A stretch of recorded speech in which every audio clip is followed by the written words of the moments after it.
இலங்கையில் நடைபெற்ற யுத்தத்தின் இறுதி காலப்பகுதியில் ஐக்கிய நாடுகள் சபை செயற்பட்ட விதத்தில் பாரிய தவறுகள் காணப்படுவதாக ஐக்கிய நாடுகளின் செயலாளர் நாயகம் இன்று தெரிவித்தார்.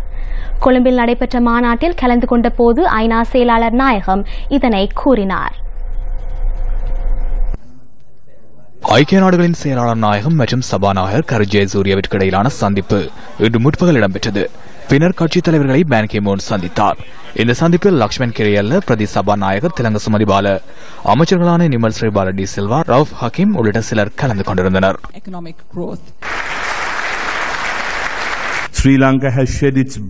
தற்போது நாம் வரலாற்று சிறப்புமிக்க பயணம் ஒன்றை ஆரம்பித்துள்ளோம். அனைவரின் உரிமைகளையும் பாதுகாக்கும் மற்றும் மேம்படுத்தும் இலங்கையை உருவாக்குதல், இலங்கை மக்களின் சுயமதிப்பிற்கும் மதிப்பளிக்கும் பல்லின பல மொழிகள் பல மதங்களுடனான சமூகத்தை கொண்ட நாடொன்றை உருவாக்குதல், இளைஞர்கள் மற்றும் பெண்களை பலப்படுத்துதல், சட்டவாதிக்கத்தை பாதுகாக்கும் ஊடக சுதந்திரத்தை போன்று ஜனநாயகத்திற்கு தேவையான ஏனைய அடிப்படை விடயங்களை பாதுகாக்கும் நாடு ஒன்றை உருவாக்கும் நிரந்தர அபிவிருத்திக்காக சூழலை பாதுகாத்தல், புவியியல் பெறுமதி வாய்ந்த இளம் சமூகம் ஒன்றை உருவாக்குவதற்கு தேவையான உயர்கல்வியை உறுதிப்படுத்துதல், பொருளாதார வளர்ச்சி அடிப்படை வசதிகளை மேம்படுத்துதல், கலாச்சாரத்தை பாதுகாத்தல், அதனை புரிந்து கொள்ளுதல், ஏனையவர்களின் சம்பிரதாயங்கள் மற்றும் நம்பிக்கைக்கு மதிப்பளித்தல், சர்வதேசத்தினரிடையே பொறுப்பு வாய்ந்த கௌரவமிக்க உறுப்பினராக இலங்கையை மாற்றுவதற்கு நாம் எதிர்பார்த்துள்ளோம். Preserves our environment while taking steps to ensure integrated sustaining peace. In my opinion, நிரந்தர சமாதானத்திற்கு நாம் முன்னுரிமை வழங்குகின்றோம். நிரந்தர சமாதானம் மற்றும் நல்லிணக்கத்தை பாதுகாப்பதற்கு அர்ப்பணிப்பு செய்வதற்காகவே புதிய அரசாங்கம் நாட்டை பொறுப்பேற்றது. நல்லாட்சி ஒழுக்க விதிமுறைகளுக்கு அமைய ஜனநாயக நிறுவனங்களை பலப்படுத்த வேண்டும். குற்றத்திற்கு தண்டனை வழங்கப்படாமை மற்றும் சமமற்ற தன்மை காணப்பட்ட நீண்ட காலத்தை நிறைவு செய்வதற்காக அரசாங்கத்தை பொறுப்பேற்றோம். இவற்றிற்கான முன்னுரிமையை முன்னோக்கி கொண்டு செல்வதற்காக முதல் அலுவலகம் ஸ்தாபிக்கப்பட்டுள்ளது. சிவில் சமூகத்திடம் நாம் நெருங்கி செயற்படுகின்றோம்.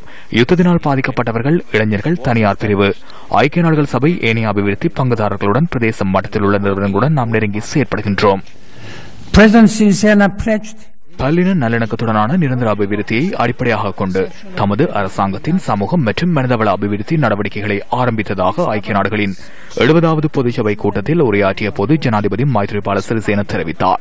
19வது அரசியலமைப்பு திருத்தம் மற்றும் தகவல் அறியும் சட்டத்தை நிறைவேற்றியமை தொடர்பில் அரசாங்கம் மற்றும் இலங்கை மக்களுக்கு நான் பாராட்டு தெரிவிக்கின்றேன். காணிகளை கையளிக்கும் திட்டத்தை துரிதப்படுத்துவதன் ஊடாக தமது வீடுகளுக்கு மீண்டும் செல்வதற்கான சந்தர்ப்பம் எஞ்சியுள்ள மக்களுக்கு கிட்டும். வடக்கு மற்றும் கிழக்கில் உள்ள ராணுவத்தினரின் எண்ணிக்கையை குறைக்க முடியும்.